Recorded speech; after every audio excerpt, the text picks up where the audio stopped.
नमस्कार दोस्तों, मैं राम रोस यादव आप सभी का अपना चैनल मिशन एग्जाम क्वालिफाई में स्वागत है। और आज की जो क्लास है मेरे दोस्तों बहुत ज़्यादा इम्पोर्टेंट है। यानी कि आज से प्लेटफॉर्म का जो 3200 सेट है, 3200 का जो सेट है उसको स्टार्ट करेंगे। इसका टारगेट रखे हैं 90 डेज़, यानी कि 90 दिन में इस बुक को ख़त्म कर देना है।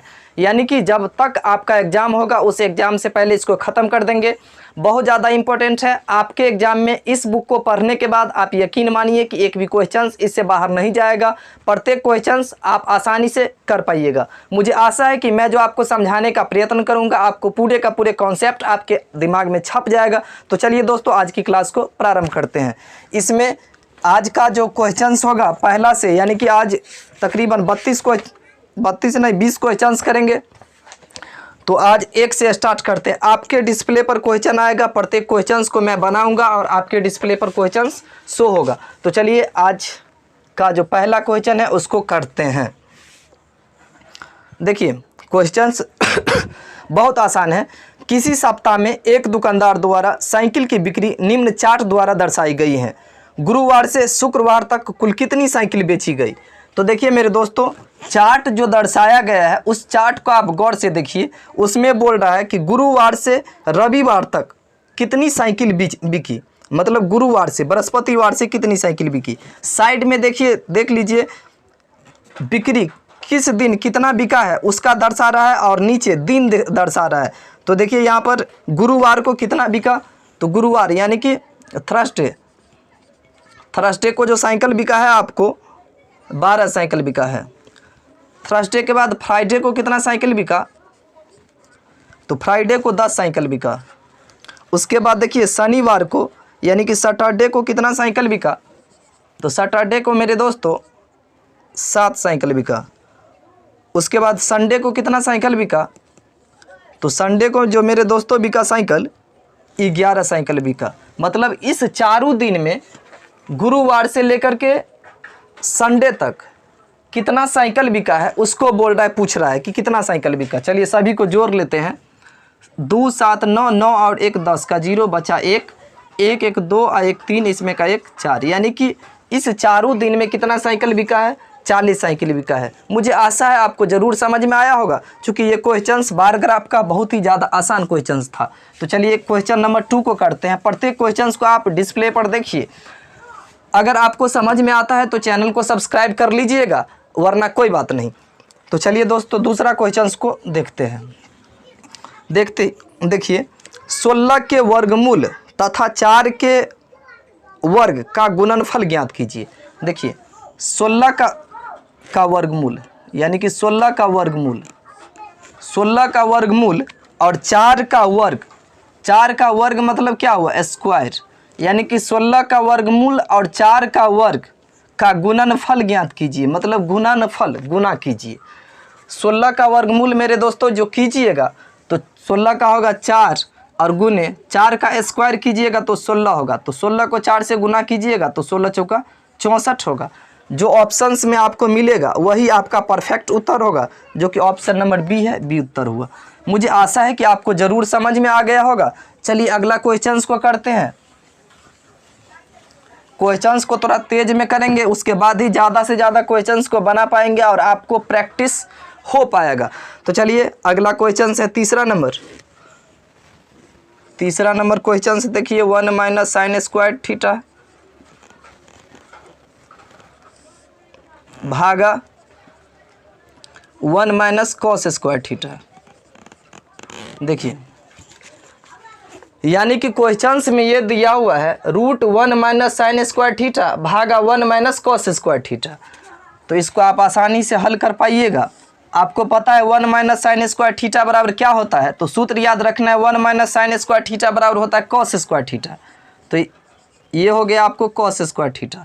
भागा है तो भागा का चिन्ह, और 1 माइनस कॉस स्क्वायर थीटा बराबर क्या होगा, तो सूत्र है साइन स्क्वायर थीटा। तो साइन स्क्वायर थीटा यानी कि भागा मतलब क्या होता है, बट्टा, यानी कि इसको हम लिख देते हैं कॉस स्क्वायर थीटा और बट्टा में sine square theta, sine square theta.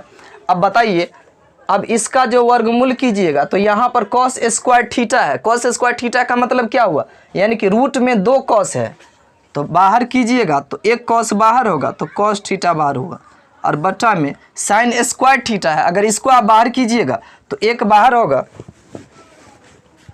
तो ये कितना हो जाएगा मेरे दोस्तों, साइन थीटा। तो देखिए कॉस थीटा बटा साइन थीटा क्या होगा, तो देखिए सूत्र याद रखिएगा आपको, टेन थीटा बराबर होता है sine by cos, sine theta बटा कॉस थीटा, और कॉट थीटा बराबर होता है cos theta by sine theta. तो cos theta by sine theta है तो यहाँ पर क्या होगा, कॉट थीटा हो जाएगा। तो ये आपको कॉट थीटा हो जाएगा, जो कि ऑप्शन नंबर 3 का उत्तर ए होगा, ऑप्शन नंबर ए। मुझे उम्मीद है कि आपको ज़रूर समझ में आया होगा। चलिए अगला क्वेश्चंस आज की करते हैं, क्वेश्चंस नंबर 4। क्वेश्चंस नंबर 4 देखिए, इसको गौर से देखिएगा। चक्रवृद्धि ब्याज 8% वार्षिक दर से निवेश किए गए, देखिए जो भी साधारण ब्याज का क्वेश्चन होगा या चक्रवृद्धि ब्याज का क्वेश्चन होगा, उस सभी क्वेश्चंस को या परसेंटेज का क्वेश्चंस होगा या प्रॉफिट एंड लॉस का क्वेश्चंस होगा, जितना भी क्वेश्चंस होगा मुझे आशा है कि आपको इसलिए समझ में आएगा कि प्रत्येक क्वेश्चंस में आपको हॉल वैल्यू पर बनाने का सिखाएंगे, और हॉल वैल्यू पर आप ज़िंदगी में कबो न भूल सकते हैं। क्योंकि आप सूत्र पर याद रखिएगा इसको, तो हो सकता है आपका माइंड मिसमाइंड हो जाए, वो अलग बात है, लेकिन अगर आप हॉल वैल्यू पर बनाइएगा तो चूंकि एक ही हॉल वैल्यू को समझना है और उसके बाद प्रत्येक क्वेश्चंस के ऊपर उसको अप्लाई करना है। तो देखिए क्वेश्चंस है, चक्रवृद्धि ब्याज 8% वार्षिक दर से, मतलब रेट कितना है, 8% है। चक्रवृद्धि ब्याज 8% वार्षिक दर से निवेश किए गए 37,500 रुपया, मतलब पी प्रिंसिपल कितना है, 37,500 रुपया। कितना रुपया निवेश किया गया, मूलधन कितना है 37,500, दर कितना है 8%, और कितने वर्षों के लिए, तो 1.5 वर्षों के लिए। टाइम कितना है मेरे दोस्तों, 1.1/2, यानी कि इसको भिन्न में बदलिएगा तो 3/2 वर्ष के लिए निवेश किया गया। यानी कि कोई व्यक्ति 37,500 रुपया 8% वार्षिक चक्रवृद्धि ब्याज की दर से 1.5 वर्षों के लिए निवेश किया, ठीक है। जबकि ब्याज की दर अर्धवार्षिक संयोजित हो, ब्याज की दर जब ये अगर आपको अर्धवार्षिक बोलेगा तो टाइम को 2 से गुना करेंगे और रेट को 2 से भाग देंगे। आपको याद रखना है कि जब ये अर्धवार्षिक बोलेगा यानी कि 6 माही, तो 6 माही में टाइम को 2 से गुना करेंगे और रेट को 2 से भाग देंगे। अगर तिमाही बोलता तो रेट को 4 से भाग देते और टाइम को 4 से गुना करते। अगर 4 माही बोलता तो 4 तिया 12, रेट को 3 से भाग देते और टाइम को 3 से गुना करते। यानी कि जैसा भी बोले उससे कोई नहीं मतलब है। इसमें बोल रहा है कि 6 माही, तो 6 माही में मैंने क्या किया कि रेट को 2 से भाग दिया और टाइम को 2 से गुना किए। अब बताइए यहाँ पर 8 को 2 से भाग देंगे तो कितना आ जाएगा 4%, और 3/2 को अगर 2 से गुना करेंगे तो 2 से 2 कट गया तो कितना आ गया 3 वर्ष। अब इस बात को समझ लेना है कि कितना रुपया हो गया 37,500 रुपया 4% वार्षिक ब्याज की दर से 3 वर्षों के लिए हो गया। तो बोल रहा है कि 3 वर्षों में यह कितनी हो जाएगी। तो सबसे पहले 4% है तो 4% का आप हॉल वैल्यू निकालना सीखिए। 4% को प्रतिशत हटाइएगा तो बट्टा में कितना होगा 100 होगा, और इसको काटिएगा तो कितना हो जाएगा 1/25, यानी कि 25 चौका 100 होगा। लाभ यानी कि जब ये चक्रवृद्धि ब्याज पर देगा तो क्या होगा, लाभ होगा। लाभ होगा तो नीचे वाले को ऊपर जोड़ करके, यानी कि 25 में 1 जोड़ करके। अगर हानि होता तब तो नीचे वाले को ऊपर घटा करके, लेकिन लाभ हो रहा है इसलिए नीचे वाले को ऊपर के जोड़ करके और नीचे ज्यों का त्यों लिखेंगे। यानी 1 में आप 25 जोड़िएगा तो कितना हो जाएगा 26/25 हो गया। यानी कि 4% का हॉल वैल्यू कितना हो गया मेरे दोस्तों 26/25। अब देखिए 3 साल के लिए दिया है 37,500 रुपया। कितने साल के लिए दिया है 3 साल के लिए। तो 26/25 को 3 बार गुना कर दीजिए। 26/25 को 3 बार आपको गुना करना है। 26/25 को 3 बार गुना करना है। अब इसको काट खूट करने के बाद आपका जो भी उत्तर होगा परफेक्ट होगा। आप मन में ये सोचते होइएगा कि ये जो सर ने बताया, भैया ने बताया है, इसमें टाइम ज़्यादा लग सकता है। बात बिल्कुल सही है, लेकिन रेलवे एग्जाम में आपको इतना टाइम दिया जाता है कि आप इसको आसानी से कर सकते हैं। चूँकि 25 क्वेश्चंस अगर आपका मैथ में पूछा जाएगा, उस 25 क्वेश्चंस में बहुत सारे क्वेश्चंस ऐसे होंगे जिसको आप बहुत कम समय में सॉल्व कर सकते हैं। तो चलिए, मुझे आशा है आप इसको सॉल्व कर लीजिएगा। अगला क्वेश्चंस को देखते हैं। चूँकि टाइम को वेस्ट नहीं करना है, कम समय में ज़्यादा क्वेश्चंस के ऊपर अटैक करना है। तीसरा के बाद चौथा क्वेश्चंस देखिए। चौथा तो हो गया है, पांचवा। पांचवा क्वेश्चन है मेरे दोस्तों, कॉट ए, यानी कि कॉट ए बराबर में 12/5 है, तो साइन ए प्लस कॉस ए और इनटू कॉसेक ए बराबर क्या होगा। मतलब क्वेश्चंस में ये दिया हुआ है कॉट ए बराबर 12/5 है, तो sine A plus cos A into cosec A का मान क्या होगा। बिल्कुल ही आसानी से इसको बना पाइएगा। सबसे पहले आपको फॉर्मूला याद रखना है। साइन थीटा बराबर क्या होता है मेरे दोस्तों, P/H होता है। P मतलब परपेंडिकुलर लंब और H मतलब हुआ हाइपोटेनस मतलब कर्ण। कॉस थीटा बराबर क्या होगा, sine by P, sine theta बराबर P/H, कॉस थीटा बराबर B/H और टेन थीटा बराबर जो होगा P/B होगा। इसको आपको याद रखना है। साइन थीटा बराबर P/H, कॉस थीटा बराबर B/H और टेन थीटा बराबर P/B। अगर इसी में साइन का उल्टा हो, कॉसेक हो, जैसे कॉसेक थीटा हो, तो इसी P/H के उल्टा हो जाएगा H/P हो जाएगा। कॉस के उल्टा सेक अगर रहेगा तो इसी फॉर्मूला को उल्टा यूज कर देना H/B, और टेन के उल्टा अगर कॉट रहेगा तो कॉट थीटा बराबर होगा P/B के उल्टा B/P। इसको आपको याद रखना है। साइन थीटा बराबर क्या होगा, तो P/H, कॉस B/H और टेन थीटा बराबर P/B होगा। अब यहाँ पर आप देखिए टेन ए बराबर क्या है, 12/5, सॉरी कॉट ए बराबर 12/5। कॉट थीटा बराबर क्या लिखा है, B/P, यानी कि B/P का मान कितना है मेरे दोस्तों, 12/5 है। B/P का मान कितना दिया हुआ है, 12/5। आपको निकालना है sine plus cos. Sine theta बराबर क्या होता है, P/H होता है। तो आपको तो H चाहिए, तो H बराबर क्या होगा, यानी कि H मतलब हाइपोटेनस कर्ण। कर्ण बराबर क्या होगा, तो आपको याद रखना है कर्ण बराबर होता है √B² प्लस P², यानी कि B² प्लस P²। अगर इसी में B पूछता क्या होगा, तो √H² माइनस P²। अगर P पूछता तो √H² माइनस B²। तो यहाँ पर देखिए B कितना है, तो B देखिए 12 का स्क्वायर और प्लस P कितना है, 5 है, तो 5 का स्क्वायर। तो 12 का स्क्वायर आपको हो गया 144 और प्लस 25, रूट में हो गया 169। 169 का अगर आप वर्गमूल कीजिएगा तो 13 आ जाएगा। आपको पता चल गया है कि B का मान 15, P का मान 5 और H का मान कितना आ गया है, 13 आ गया है।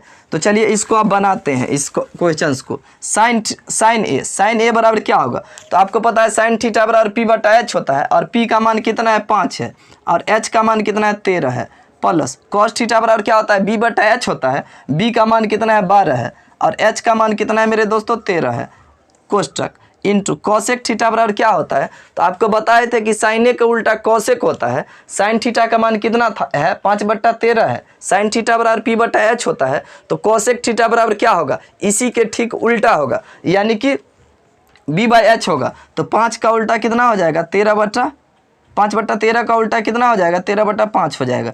इसको आप हल कीजिएगा, भिन्न जोड़ कीजिएगा आप, तो 12 5 17, 17 में 13 आएगा, और गुना 13 में 5। इसको काटिए आप तो कितना बचा, 17/5 बचा, जो कि आपका परफेक्ट आंसर है। जो भी ऑप्शन में आपको मिलेगा वही आपका उत्तर होगा। मुझे आशा है कि आपको ज़रूर समझ में आया होगा। यदि आपको समझ में आता है तो कमेंट और लाइक ज़रूर कीजिए, ताकि इससे मोटिवेशन मिलता है और ताकि मैं बेहतर से बेहतर आपके लिए वीडियो बना सकूं। चलिए अगला देखिए, हॉल वैल्यू वाला रहेगा, अगर परसेंटेज का हो या कोई भी चैप्टर का, तो उसको चुटकियों में सॉल्व कर देंगे। देखिए अगला क्वेश्चन क्या है, एक आदमी 25% हानि पर एक गेज को 4200 रुपये में बेचा। अगर वह 25% लाभ पर बेचता है तो कितना में बेचना पड़ेगा, मतलब कितना में बेचेगा। देखिए 25% लॉस पर 25% लॉस पर बेचा, कितना रुपया में बेच दिया हो? 4200 रुपया। महा बकलेले आदमी होगा। देखिए 25% लॉस पर कितना रुपया में बेचा है? 4200 रुपया में बेचा है। बोल रहा है यदि वह 25% प्रॉफिट में बेचता तो वो कितना में बेचता? एक आदमी 25% लॉस पर एक गेज को 4200 में बेचता है। यदि वह 25% प्रॉफिट में बेचता तो वह कितना में बेचता? तो चलिए दोस्तों आपको बताते हैं। सबसे पहले तो आपको 25% का होल वैल्यू निकाल लेना है। 25%, इसको अगर आप भिन्न में बदलिएगा तो 25% हटेगा तो बट्टा में 100 काटिएगा तो 25 चौका 100, 1/4 हुआ।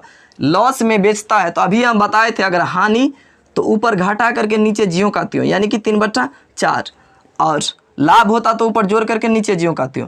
इसमें 25% ये भी है, लेकिन प्रॉफिट में बेचना है। पहला वाला हानि के लिए मैंने होल वैल्यू निकाल लिया, अगर प्रॉफिट के लिए निकालिएगा तो इसका भी भिन्न में बदलिएगा तो 1/4 होगा। अब प्रॉफिट मतलब ऊपर जोड़ करके नीचे जीरो का त्यों, 1/4 है तो 5/4 हो गया। चलिए अब देखिए कहानी। 25% लॉस पर इतना रुपया में बेचा, तो सोचिए वो आखिर वो कितना रुपया में कीना होगा।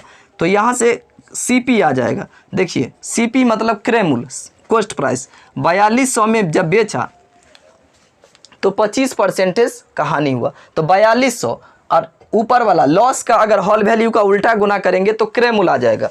4200 गुने ये 3/4 आया है जब 4200 में बेचा है तो इसका होल वैल्यू का उल्टा गुना करेंगे तो क्या आ गया आपको? क्रय मूल्य आ गया।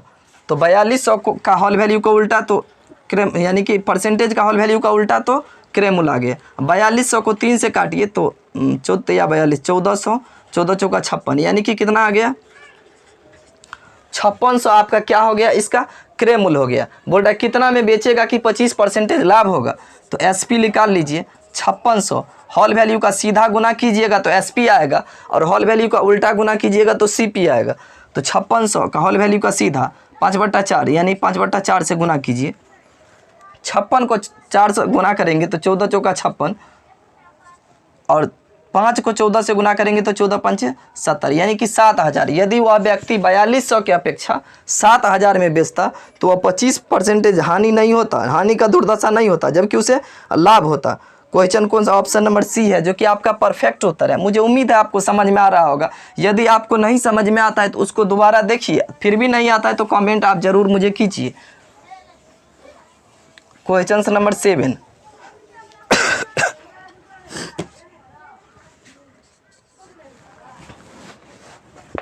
देखिए दोस्तों क्वेश्चन नंबर, दो स्थान AB के बीच में 300 km की दूरी है। मतलब दो स्थान है यहाँ और यहाँ, इस दो स्थान AB है, एक A और एक B।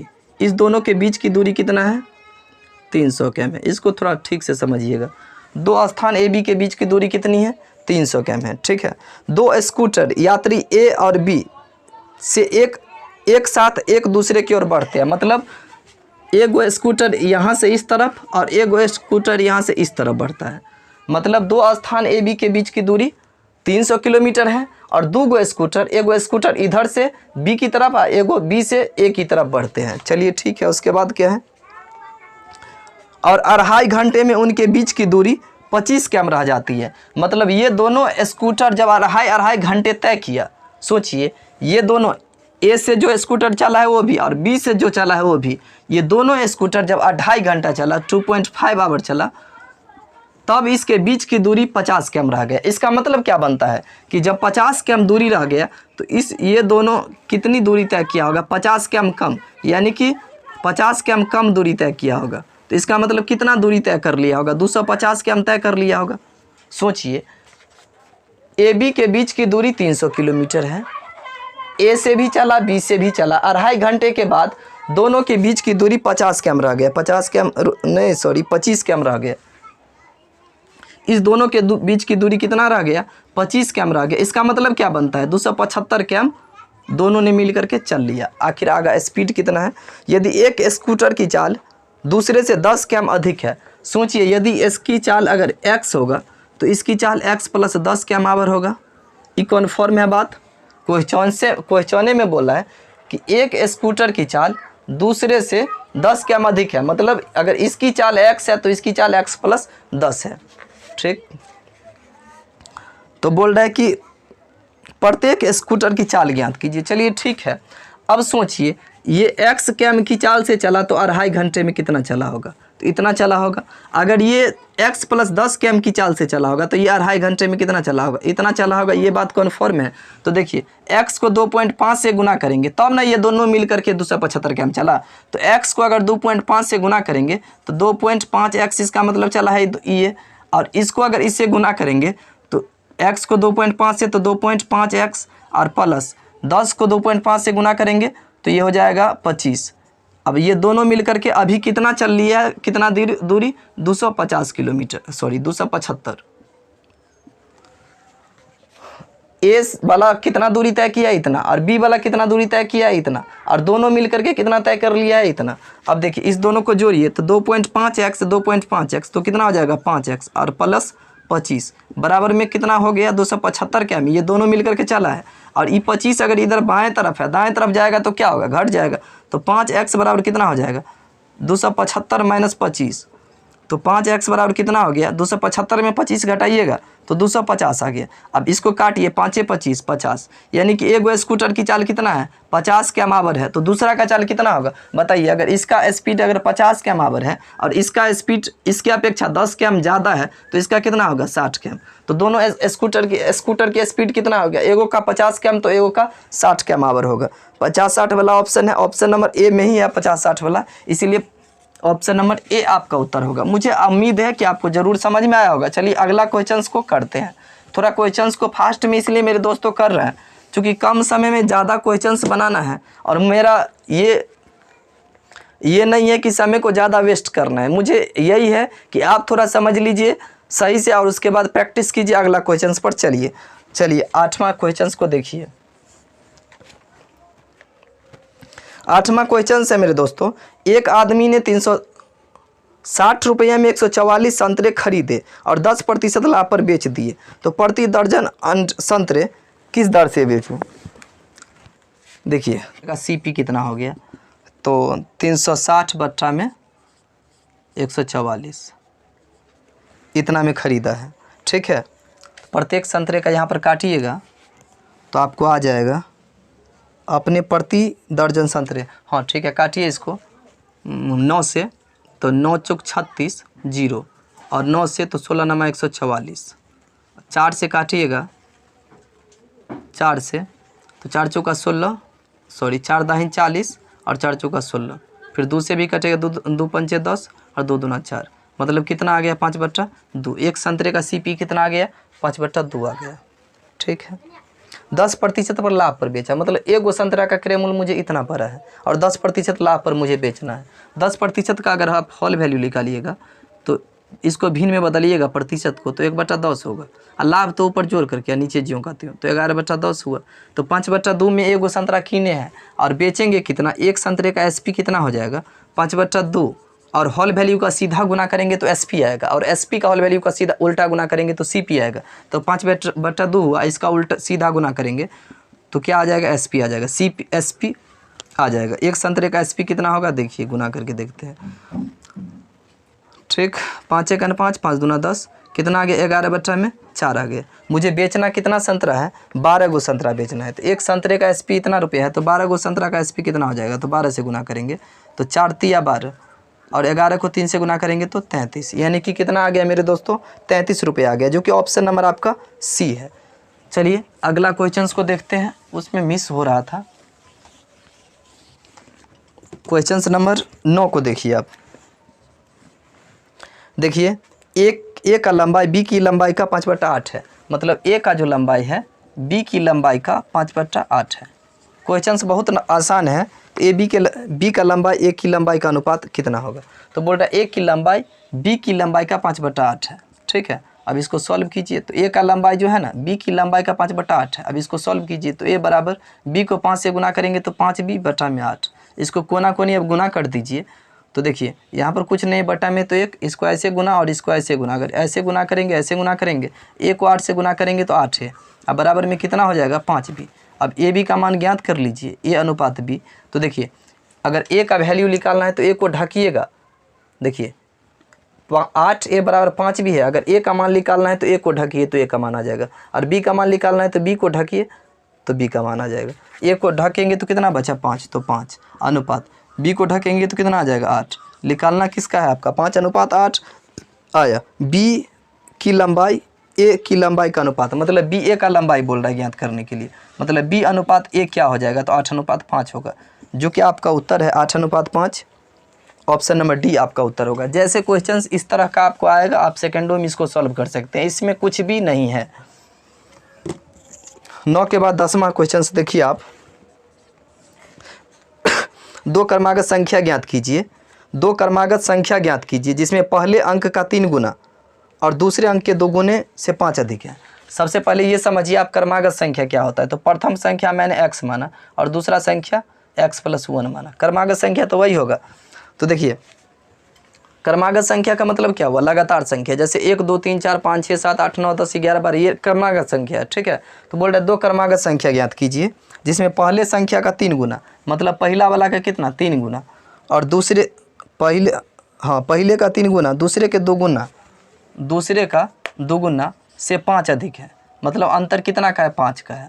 क्वेश्चंस में बोल रहा है कि 2 संख्या ज्ञात कीजिए जिसमें पहले का 3 गुना दूसरे के 2 गुना से 5 अधिक है, मतलब पहला संख्या दूसरा संख्या से कितना अधिक है 5 अधिक है, मतलब 5 का अंतर है। 3 को x से गुना करेंगे तो 3x, और माइनस में इसको सॉल्व कर लीजिए। 2 को x से गुना करेंगे तो 2x, और प्लस 1 को 2 से गुना करेंगे तो 2, बराबर में कितना आ गया 5। अब देखिए 3x कोष्टक से इसको बाहर कीजिए तो -2x, और ये प्लस माइनस -2, बराबर में कितना आ गया 5। 3x में से 2x घटाएंगे तो x -2 बराबर कितना आ गया 5, और ये इधर माइनस में तो दाएं तरफ जाएगा तो प्लस में हो जाएगा, तो x बराबर कितना आ गया 7 आ गया। अगर एक संख्या कितना हो गया 7 में, तो दूसरा संख्या मेरे दोस्तों कितना हो जाएगा 8 हो जाएगा। तो 7 8 जो कि आप